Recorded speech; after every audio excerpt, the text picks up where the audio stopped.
Hi friends, good evening. I am Dr. Pankaj Gupta.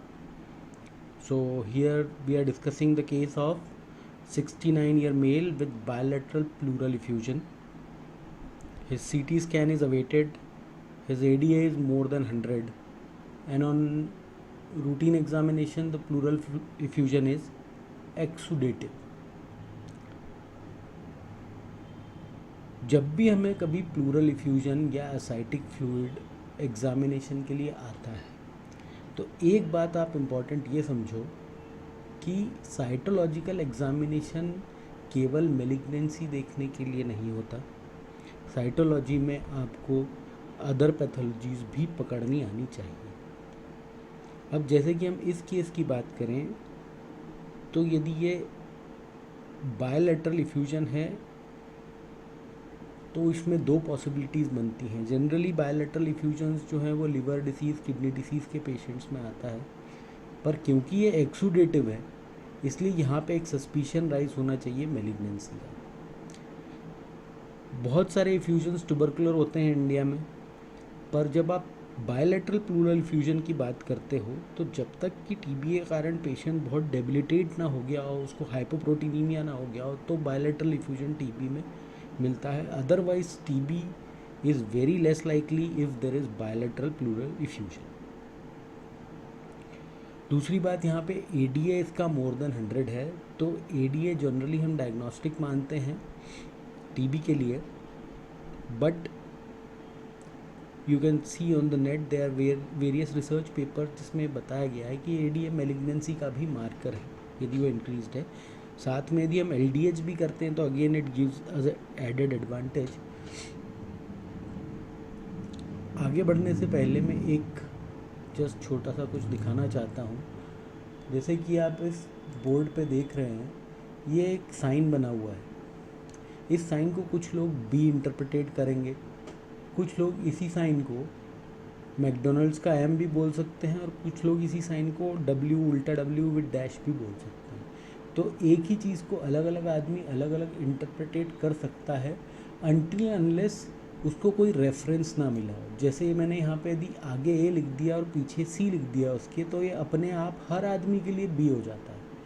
तो इसी तरह से हम जब साइटोलॉजी या हिस्टोपैथोलॉजी देखते हैं तो हमको आसपास का एनवायरनमेंट, आसपास के जो सेल्स हैं वो देखना बहुत इम्पॉर्टेंट है कि क्या सेलुलैरिटी आ रही है, कौन से सेल्स हैं, और उसी हिसाब से हम पर्टिकुलर किसी भी सेल को लेबल कर सकते हैं। जैसे कि हम हॉजकिन में भी देखते हैं कि भाई हॉजकिन सेल को अपन बोलते हैं लार्ज सेल है with binucleation, abundant cytoplasm, prominent large eosinophilic nucleoli, but वो हमें साथ में दूसरे सेल्स के जब मिलता है जैसे कि ईओसिनोफिल्स के, या हमें पॉलीमॉर्फस पॉपुलेशन के साथ जब वो मिलता है तो हम उसको हॉजकिन सेल कहते हैं। Otherwise an number of conditions हैं जहाँ हॉजकिन लुकिंग सेल्स आपको दिख जाएंगे।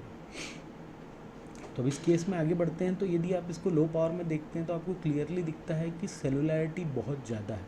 अब सेलुलैरिटी का सबसे इम्पॉर्टेंट पॉइंट ये है कि किसी भी फ्लूइड में आप सेलुलैरिटी के बेसिस पे उसको तय नहीं करते कि ये मेलिग्नेंट है कि नॉन मेलिग्नेंट है। हाई सेलुलैरिटी वाला फ्लूइड भी बेनाइन हो सकता है और पॉलीसेलुलर फ्लूइड भी मेलिग्नेंट हो सकता है। जैसे कि कभी कई बार हमारे पास हीमोरेजिक फ्लूइड्स आते हैं, हम उनको प्रोसेस करते हैं तब तक वो ऑलरेडी क्लॉट हो चुके होते हैं, तो बहुत सारे सेल्स उस क्लॉट में फंस जाते हैं, तो हमको सेलुलैरिटी तो कम ही मिलेगी। तो cellularity is no diagnostic criteria to call any fluid as benign और मेलिग्नेंट।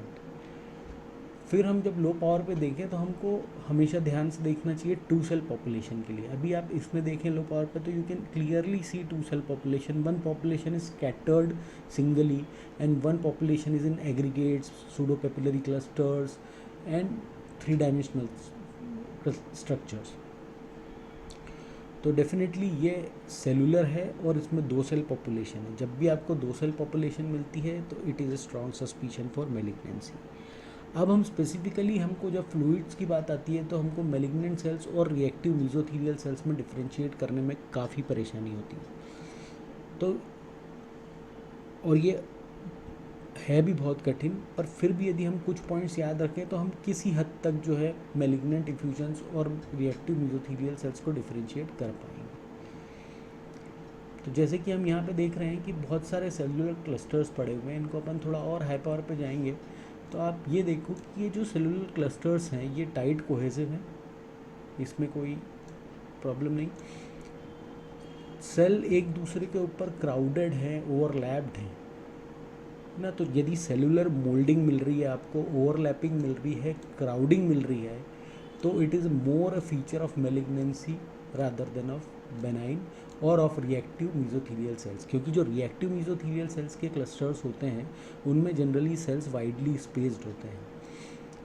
फिर एक बहुत इंपॉर्टेंट बात आती है सेल बॉर्डर्स की। जैसे अब आप इस पर्टिकुलर क्लस्टर को देखें तो इसकी आउटर बॉर्डर देखिए कितनी स्मूथ है। जो मीजोथीलियल सेल्स के क्लस्टर्स होते हैं उनकी बॉर्डर स्मूथ नहीं होती, रिएक्टिव मीजोथीलियल्स की बात कर रहा हूँ मैं। तो मेलिग्नेंट सेल्स से हम रिएक्टिव मीजोथीलियल सेल्स को इस तरह भी डिफ्रेंशिएट कर सकते हैं कि जो क्लस्टर्स की बॉर्डर रहती है वो मेलिग्नेंट सेल्स की काफ़ी स्मूथ होती है। फिर एक किताब में बहुत अच्छे से समझाया हुआ है इस चीज़ को कि आप ये क्लस्टर्स को एक कम्युनिटी मान लें। तो द बुक स्टेट्स की जो कम्युनिटी बॉर्डर्स होती हैं क्लस्टर्स की, यदि वो न्यूक्लियस से बन रही हो, जैसे कि आप इस क्लस्टर में देख रहे हो कि ये जो कम्युनिटी बॉर्डर्स हैं वो न्यूक्लियस से बनी हुई हैं। कहीं पे भी आपको कम्युनिटी बॉर्डर्स मतलब पेरीफेरी में कहीं पे भी आपको साइटोप्लाज्म नहीं दिख रहा है, आपको न्यूक्लियस ही दिख रहे हैं पेरीफेरी में, तो such type of clusters are suggestive of malignancy rather than of benignancy. फिर एक बहुत कॉमनली हमको एक चीज़ मिलती है फ्लूइड्स में जिसको हम देख के हमेशा घबरा जाते हैं, जैसे कि यहाँ पे देखिए, ये देखिए signet ring cells. Signet ring cells यदि फ्लूइड में आपको मिल रहे हैं और वो सिंगली स्कैटर्ड हैं, जैसे कि मान लो ये एक सिग्नेट रिंग सेल्स है, सिग्नेट रिंग दिख रहा है, ऑल्दो इसका न्यूक्लियर क्लियर कट एटिपिकल है क्योंकि ये तो केस ही मेलिग्नेंट है, पर आपको यदि मान लो singly scattered signet ring cells मिल रहे हैं तो in fluid they have no significance for malignancy.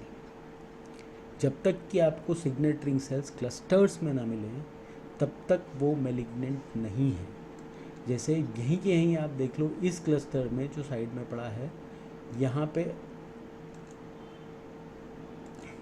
जो सिग्नेट रिंग मॉर्फोलॉजी आ रही है वो क्लस्टर में आ रही है। तो जब भी आपको क्लस्टर में सिग्नेट रिंग सेल मिले then always there should be a great suspicion for malignancy. फिर एक इम्पॉर्टेंट पॉइंट जो मेलिग्नेंसी के लिए आता है फ्लूइड्स में वो है cell within a cell appearance.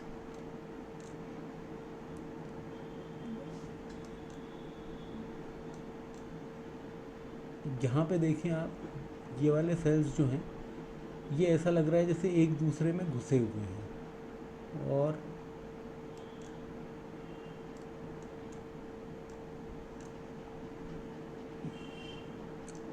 ये वाले क्लस्टर में देखिए एक एटिपिकल माइटोसिस पड़ी है। Mitosis again in fluids is of no importance, पर यदि आपको फ्रैंकली एटिपिकल माइटोटिक फिगर मिल रहे हैं तो then it makes the importance, तब आपको सस्पिशन रखना है कि वो मेलिग्नेंट हो सकता है।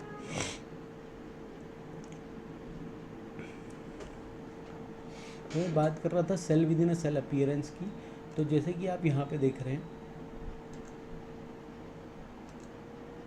कि ये एक पर्टिकुलर सेल ने दूसरे को खाया हुआ है।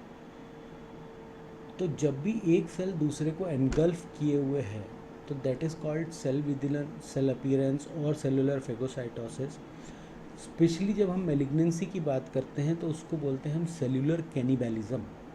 तो यदि आपको सेलुलर कैनिबैलिज्म दिख रहा है, उस सेलुलर कैनिबैलिज्म बोलने के लिए जो सेल खा रहा है या जिस सेल को खाया है, दोनों में से एक सेल का न्यूक्लियस क्लियरली एटिपिकल होना ज़रूरी है।